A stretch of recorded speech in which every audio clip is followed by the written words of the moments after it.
Pemirsa, perdagangan saham di Bursa Efek Indonesia baru saja berakhir. Kita akan membahasnya bersama Bina Arta Sekuritas.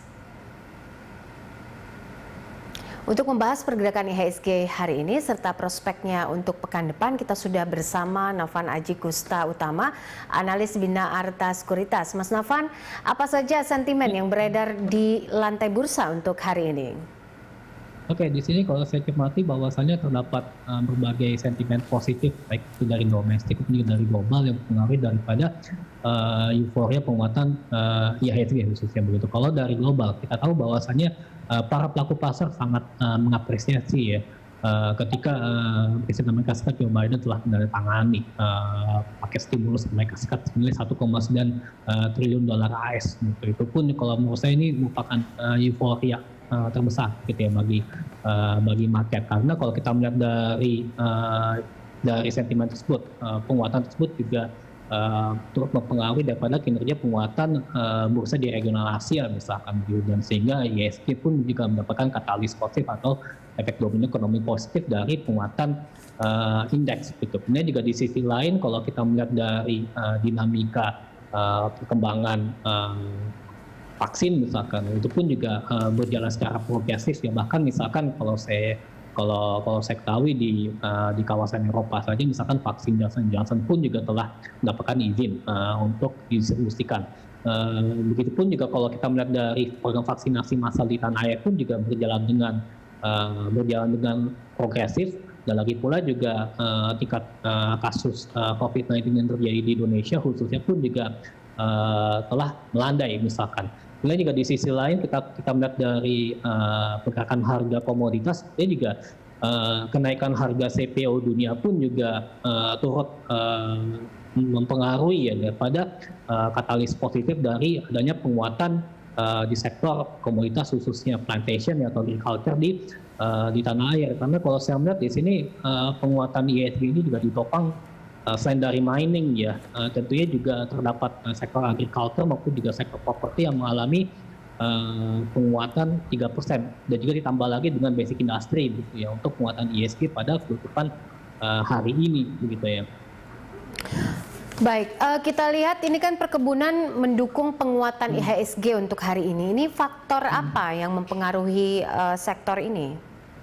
Ya, kita ketahui bahwasannya selain mendapatkan katalis positif ya dari misalnya kebijakan Swiss ya, agar supaya produk CPO di tanah air khususnya bisa mendapatkan akses pasar atau bisa diekspor ke Swiss misalkan, yang memang notabene merupakan salah satu negara di kawasan Uni Eropa begitu ya. Padahal kalau di Uni Eropa itu sendiri kan rata-rata masih terjadi diskriminasi ya, khususnya terhadap produk-produk CPO di tanah air ya, di Indonesia itu sendiri.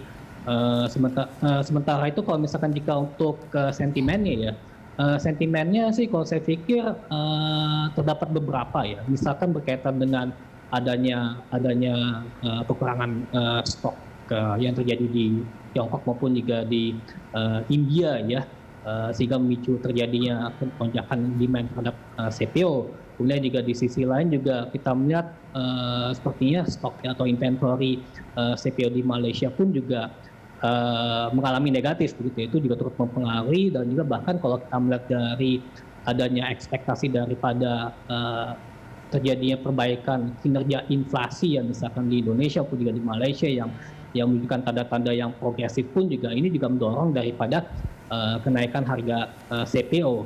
Dan juga bahkan ada juga prediksi bahwasannya nanti kalau di bulan memasuki bulan suci Ramadan misalkan, tentunya nanti demand terhadap di sektor CPO khususnya itu akan mengalami peningkatan gitu ya. Dan juga sebenarnya kalau misalkan secara analisis teknikal kita melihat untuk tren daripada komunitas CPO kelihatannya sih sudah trend gitu ya, bahkan sudah berhasil breakout di atas 4.000, posisi sekarang di level 4.122 ya. Sebenarnya kalau untuk level resistensi dari CPO futures ya, ini saya tetapkan di level 4.264 untuk level resistensi berikutnya.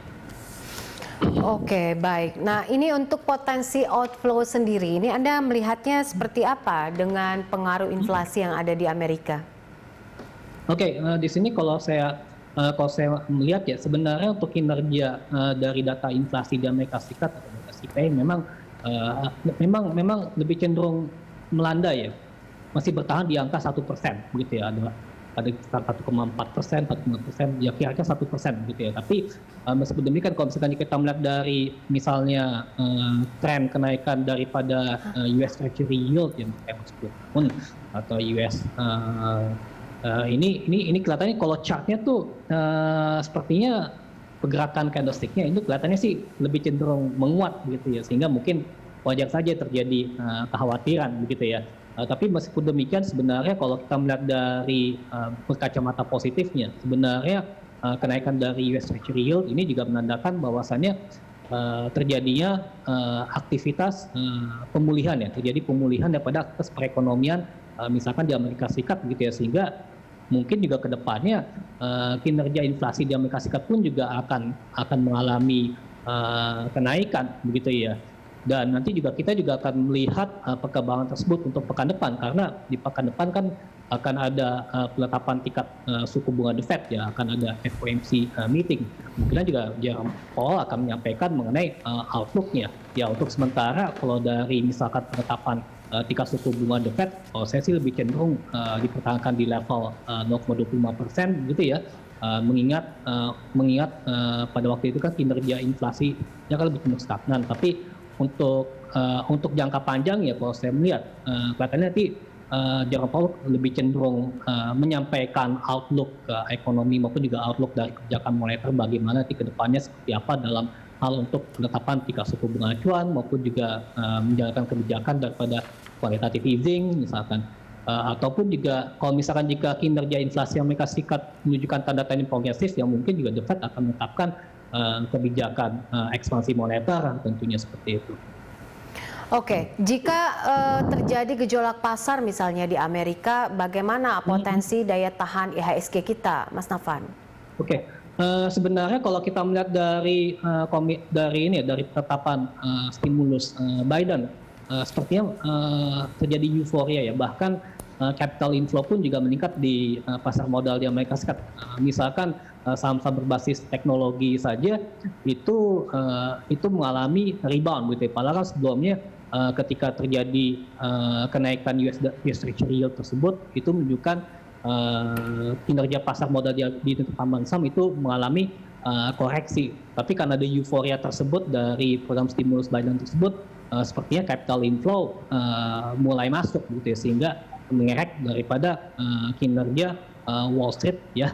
Jadi kalau menurut saya memang sebenarnya dengan adanya euforia tersebut juga tentunya dengan adanya kenaikan akibat dari kenaikan kinerja bursa di Amerika Serikat, maka dari itu saya pikir hal tersebut tentunya berpeluang memberikan katalis positif bagi penguatan bursa di regional lainnya ya, khususnya di Asia bahkan di IHSG begitu ya. Karena kalau kita melihat misalkan di hari Jumat ini kan penguatannya cukup signifikan ya di 1,4% gitu. Jadi sebenarnya kalau secara teknikal ini namanya pola upward bar. Jadi sebenarnya sih masih ada ruang terjadinya penguatan gitu ya pada hari Senin nanti gitu ya, kalau misalkan kita mengacu dari sisi teoritis minus teknikal. Baik, peluang penguatan IHSG untuk pekan depan seperti apa? Oke, di sini kalau saya cermati selain dari para pelaku pasar menanti data atau keputusan ini ya, The Fed dalam tepat suku bunga acuan, nanti kan juga akan ada penetapan BI rate ya, BI 7-day repo rate ya. Untuk sementara ini kami forecastnya masih tetap di level 3,5%. Dan juga sebelumnya itu saya ingat juga terdapat neraca perdagangan Indonesia ya, neraca perdagangan Indonesia per Februari ini proyeksinya masih cukup stabil ya, bahkan masih bisa bertahan di 1,9 miliar dolar AS begitu ya. Jadi ini otomatis dengan adanya tren daripada kenaikan balance of trade ini atau neraca perdagangan Indonesia ini juga bisa berikan katalis positif bagi market. Belum lagi tadi euforia daripada stimulus Biden, kemudian juga dinamika vaksinasi massal, tren daripada melandainya kasus COVID-19 di tanah air, ini pun juga kalau menurut saya bisa menjadikan sebuah sentimen positif tambahan. Bahkan kalau kita melihat dari misalkan adanya tren demand-nya cukup kuat ya terhadap harga komoditas, itu pun juga bisa menjadikan katalis positif tambahan kalau menurut saya seperti itu. Baik, terima kasih Mas Novan untuk informasinya bersama kami dalam Closing Market.